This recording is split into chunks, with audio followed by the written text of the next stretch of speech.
بسم الله الرحمن الرحیم. در درس ششم ما و شما رسیدیم. در درس ششم سه موضوع توحیدی هست. این مقدمه سوم است که در مقدمه سوم ما و شما گفتیم که این مؤلف قبل از اینکه موضوع را شروع بکنه بر ما و شما سه مقدمه را بیان کرد. این مقدمه اول و دومش قبلا خواندیم. حال در این درس ما و شما مقدمه سوم میخوانیم که در این سه موضوع توحیدی هست.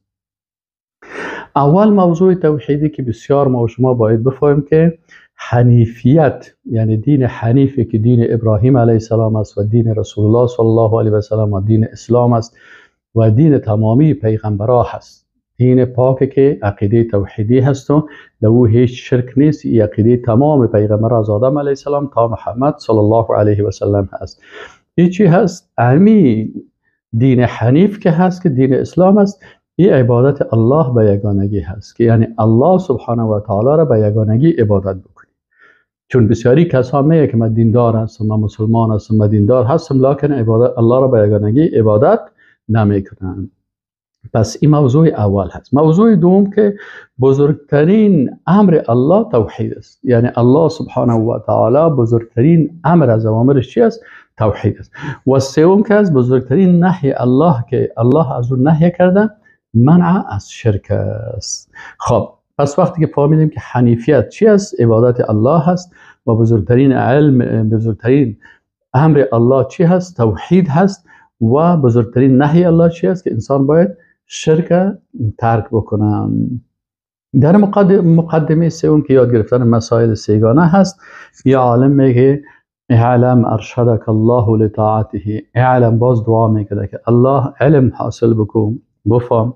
ارشدک الله لطاعته، الله سبحانه و تعالی تو را ارشاد بکنه، تو را توفیق بده به طاعتش. طاعت الله ای بدون توفیق الله نمیشه. از این خاطر ما و شما همیشه در هر رکعت نماز میگیم که اهدنا الصراط المستقیم صراط الذین انعمت علیهم غیر المغضوب علیهم ولا الضالین. آمین. خب عالی عالم میگه که الله متعال تو را به اطاعتش ارشاد بکنه. بفهم چی را بفهم؟ میگه بفهم اول ای که ان الحنیفیت، که حنیفیت دین حنیف، دین پاک، دینی که در او شرک وجود نداره، ملت ابراهیم، که این ملت ابراهیم علیه السلام است. ان تعبد الله وحده، این حنیفیت چی است؟ که الله را به وحدانیتش عبادت بکنی. و بذالک، و به اینمی که عبادت الله به یگانگی شود، امر الله جمیع الناس و خلقهم لها، الله متعال تمامی مخلوقات به این امر کرده و به خاطر عظمی خلق کرده که اینا ایره عبادت بکنن. مسئله شناخت الله، مثلا حتی مشرکین قریش، ولا ان سألتهم، الله متعال میگه که از مشرکین وقتی که سوال میشد که من خلق السماوات والارض، که آسمان و زمین کی خلق کرده؟ میگن الله خلق کرده. تو را کی خلق کرده؟ الله خلق کرده. مخلوقات کی خلق کرده؟ الله خلق کرده. اما مشکلشان در چی بود؟ مشکلشان در این بود که اینا توحید عبادت نداشتن. امیال هم اگر شما از یک هندو یا از یک بت پرست پرسان بکنین، او میگه او پرواله، میگه الله که است این را خلق کرده. خیلی پیش از این بت ها چرا میرین؟ این بعض عبادت ها را، حتی بسیاری عبادت ها را به بت ها میکنن، میگه به خاطر از اینکه ما را به الله نزدیک میسازن. این عالم برای ما و شما میگه که حنیفیت که است، که ملت ابراهیم علیه السلام است، ملت تمام پیغمبران هست، دین ابراهیم علیه السلام است، دین رسول الله صلی الله علیه و سلم هست. این چی هست؟ ان تعبد الله وحده، که الله را به یگانگی عبادت بکن.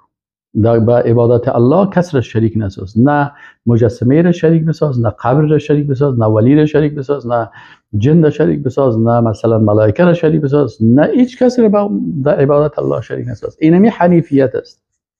خب و ان تعبد الله وحده و بذلك امر الله جمیع الناس، و به همین امر کرده الله تمامی مردم را، و خلقهم لها، و الله اینا رو به می خلق کرده. کما قال تعالی، مثل که الله سبحانه و تعالی میگه و ما خلقت الجن والانس الا لیعبدون، الله متعال میگه که ما خلق نکردیم جن ها و انسان ها را مگر لیعبدون. نون زرنی اینجا برای چی هست؟ یعنی لیعبدونی، یعنی فقط مرا عبادت بکنن، تا مرا عبادت بکنن. این نقطه اول. نقطه دومی است که و اعظم ما امر الله به التوحید، بزرگترین چیزی که الله سبحانه و تعالی امر کرده است و چی است؟ توحید هست. الله متعال امر به توحید کرده. توحید چی هست؟ و هو افراد الله بالعباده. توحید ای است که تو باید الله را به یگانگی در عبادتش چی کنیم؟ در عبادتش الله را به یگانگی بشناسی و الله را به یگانگی عبادت بکنی. چی عبادت فکری هست مخصوص الله بسازی، چی عبادت قلبی هست مخصوص الله باشه، چی زبانی هست به زبان هم عبادت الله را بکنی، چی عبادت بدنی هست مخصوص الله باید عبادت بکنیم، چی عبادت مالی هست که نذر و قربانی تا هم برای الله بکنیم و چی عبادت تشریعی و تقنینی است، احکام است، با احکام اطاعت از احکام الله هم عبادت الله میشه. پس اینجا هست که میگه چی است؟ و اعظم ما امر الله به هو التوحید است و هو افراد الله بالعباده و اعظم ما نهى عنه الشرک، بزرگترین چیزی که الله از اون نهی کرده او شرک است و هو دعوت غیره معه. یک مثلا شرک چی است که امرای الله کسی دیگه طلب شوه بغیر از بارگاه الله، دست دعا به یک مخلوق پیغمبر باشه یا اولاد پیغمبر باشه یا کدام ولی باشه یا ملک باشه یا جن باشه، به بارگاه از او دست خدا به کسی، درگاه از او به کسی دست خدا بلند بکنه و از او تقاضا بکنه. نه، الله متعال از شرک در عبادت چی کرده؟ منع کرده. فکرت مخصوص بر الله باشه، آنچه که حکم الله هست او را عقیده داشته باشی، قلبت عبادت الله را بکنه، زبانت عبادت الله را بکنه، اعضای بدنت عبادت الله را بکنه، با مالت عبادت الله را بکنی و با تطبیق احکام الله بالای تمامی خود و زمین و افراد جامعه عبادت الله را بکنیم و در ای الله را شریک نسازی. اگر کسی در یکی از اینا با الله کسی را شریک بسازه، از این الله سبحانه تعالی منع کرده. و اعظم ما نهى عنه الشرک، بزرگترین چیزی که الله از اون نهی کرده او شرک است.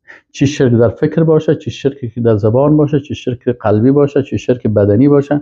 این و هو دعوت غیره ما هو الدلیل. دلیلش چی است؟ میگه دلیل قوله تعالی، دلیلش آیت قرآن است که واعبدوا الله ولا تشركوا به شیئا، واعبدوا شما عبادت بکنین الله را ولا تشركوا به شیئا و با الله چیز را شریک نسازین. و ما خلقت، و الله سبحانه و تعالی میگه و ما خلقت الجن والانس الا لیعبدون، الله متعال میگه ما خلق نکردیم انسان ها و جن ها را مگر برای عبادت ما. وقتی که باید الله عبادت شود، پس چرا با الله کسی را شریک بسازیم؟ پس انسان مسلمان باید این سه نقطه را هم در نظر خود داشته باشه که چی است؟ سوالایی که از شما میشه. اگر از شما سوال بکنیم در امتحان که حنفیت عبادت کی هست، شما میگین که حنیفیت که هست، حنیفیت دین حنیف میگن. حنیفیت نسبت است به دین حنیف، دینی که توحید است و در او شرک نیست. خب اینمی حنیفیت که دین توحید است و در او شرک وجود نداره، ای چی هست؟ شما میگین که حنیفیت عبارت از عبادت الله به یگانگیش هست.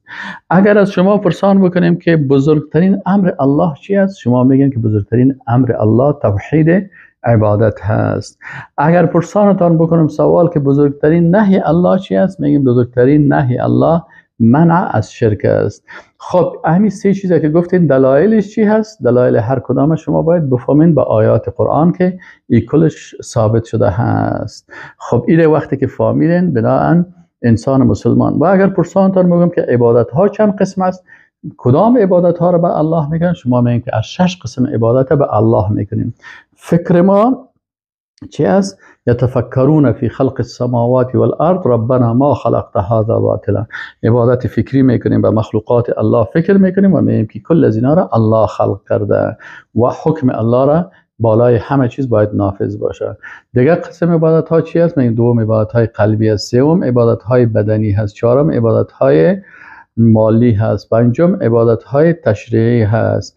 پس اینال عبادت های فکری، قلبی، بدنی، زبانی، مالی و تشریعی، این 6 قسم عبادت برای کی باید بکنیم؟